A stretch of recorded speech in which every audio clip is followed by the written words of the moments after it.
Welcome back. I'm happy to welcome the Honourable John Manley, Minister of Industry, to our show now. John, thanks for joining us. There's been a lot of talk lately about the brain drain, and we've just heard from Ian McLaren, who's president of Crosskeys, about the competition for skilled employees in our local high-tech companies. I just wonder if you could share your thoughts on this subject, both as Minister of Industry and also as an MP who has high-tech companies in his riding. Well, first of all, I think one of the things we need to understand is that what we've got is a global competition for brains. It's not just a matter of draining, people leaving Canada and going to the United States, but there's shortage of people that are skilled in areas like computer software and electrical engineering and the real high-tech skills in the United States as well as there is in Canada. So that competition is tough and it's intensifying, and it means that all of our companies are constantly on the lookout for good people. One of the phenomena that we see is that there are people moving from big companies to little companies. Very often they go to some of the startups in the United States where they get big packages of stock options, and they may not make a lot of salary, but they've got the prospect of being fantastically wealthy one day, and this is attractive, especially to a young graduate from an electrical engineering school. But I think what we've learned, and we've been doing interviewing with people who have left Canada to go to the United States to understand what their motives are. And by and large, especially for the newer graduates, the motivation is opportunity. It's not so much taxes or income as it is the chance to work with a particular company or with particular people and to seize what they see as a very good opportunity. So I think really what we need to do is to focus on the next 10 years in Canada and ask ourselves the questions like what will it take for us to be a brain magnet? What will it take to build an environment in Canada where people really want to come? And we do see examples of Canadians who are going to the United States, sometimes earning their fortune, sometimes not, but deciding to come back because they like the quality of life, or they like being in the changing seasons, or they like to experience they like to be close to their friends and family. That's one thing I wanted to ask you when you mentioned that you had those interviews. If people were suggesting they would come back, is that pretty common? Or? It's very common that people indicate that they would come back. There are also a number of people that say they won't come back. I mean, they're very happy where they are, but yes, I mean, people have roots, and they often want to return to them. In a region like ours, in the National Capital Region, where we've got a good base now of high technology companies, increasringly it's things like the canal and the opportunity to enjoy the Gatineau Hills that are coming up in people's conversation about reasons why they want to be here. It's also interesting, just the competition among companies. There's quite a brain circulation, I guess you call it, among all these high-tech companies right here. Yeah, exactly, and that's one of the things people, I mean, they want to be sought after.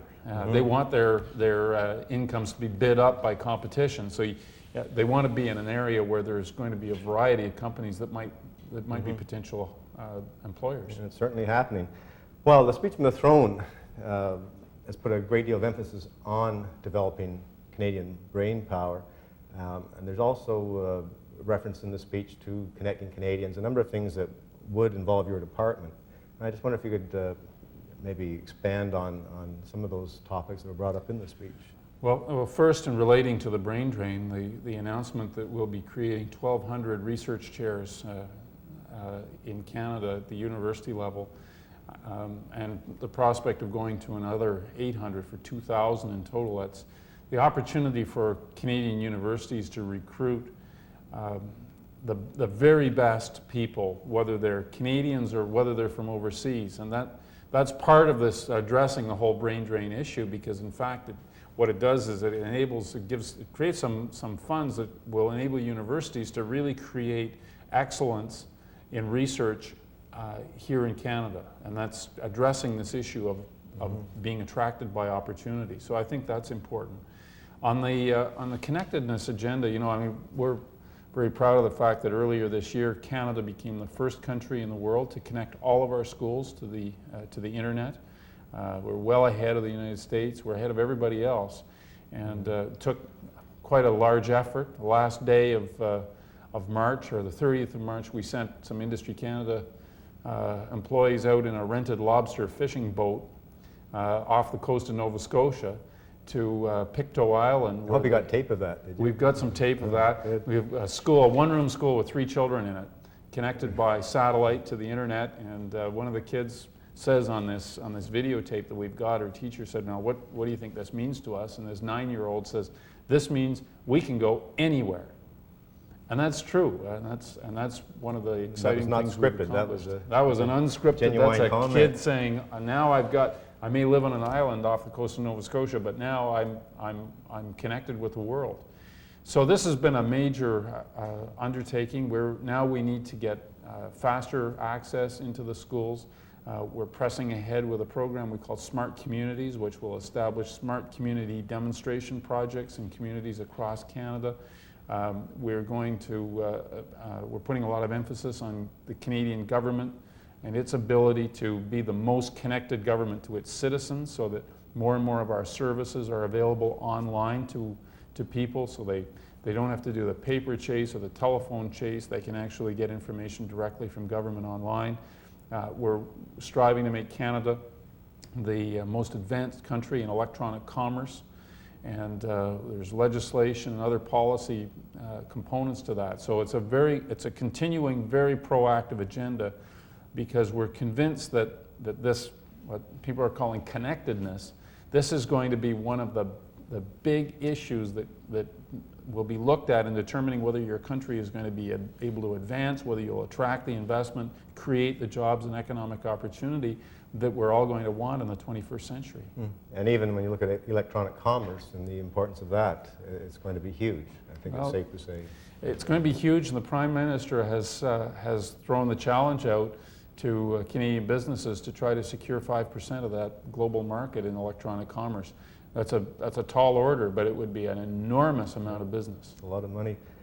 We just have a couple of minutes left, and I wanted to ask you about Technology Partnerships Canada, largely because there has been some controversy in the past about some of the investments, but I'd like my constituents to know that a lot of those go to Lanark-Carleton companies.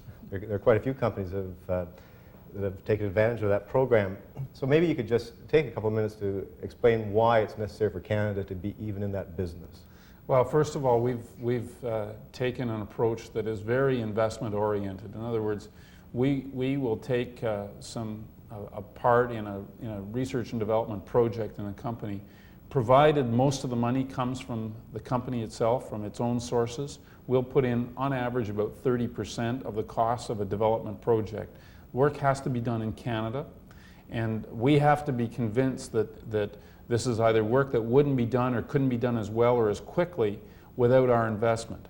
The investment is repayable, and it's most of them are structured on a royalty basis, so that we actually take an interest in the product that's being developed, and we're repaid as that product succeeds and goes to market. So it's going to take a number of years. So far this year, I think I've collected in about $14 or $15 million in repayments that have come about since the program was launched. And that goes back into the program, does it? And it goes back into the program. It enables us to reinvest in other companies, so that we've tried to build a program that enables us to offset some of the advantages that other countries are providing to their advanced technology businesses, but which is fiscally responsible because it requires repayability. That's pretty tough. A lot of the companies say that the investment criteria that they have to meet are very tough, and yet which is still responsive to the needs of an industry, which is one of the things we're trying to build in the next decade. Well, John, too soon. We're out of time. But thanks very much for joining us. Happy to be here. Very interesting.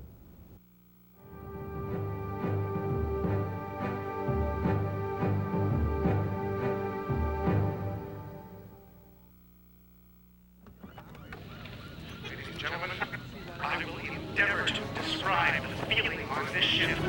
The American ship is just trailing the Bluenose. Angus should never have agreed to this last race. She's too old. Steady! Coming in there! The tops are halyard back! Get to it, man! appears there's some kind of difficulty. Seems to be something loose up there, I believe. The console's foul! I can't see a man. Just once more, little girl, and you can rest. She's holding her lead.